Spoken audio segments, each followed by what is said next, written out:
So what we have here is a query we want to execute, but unfortunately this query doesn't have a predicate. Now what we want to do is allow the users to filter by market segment. So we're going to jump into the custom filters. So click on manage filters. This allows us to see the system filters, but we can also create a custom filter. In here we're going to put in the details for the filters we're going to create. So market segment.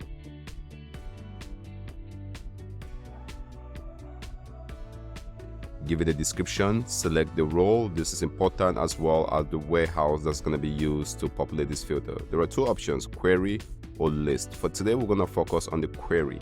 In here, we're going to specify the query to pull out the filter value. So here, we're going to get a distinct list of the market segment. Now, once we have that, these are the distinct lists of market segments.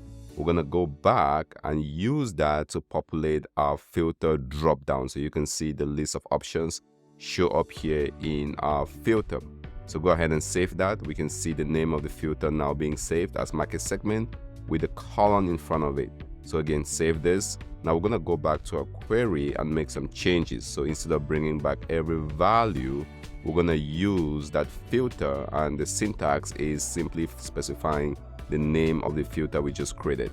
Once you do that, it's going to show that option for the user, and you can select that option, pick your filter value, apply that, and the query gets executed by Snowflake. And if we check the values is what the filter has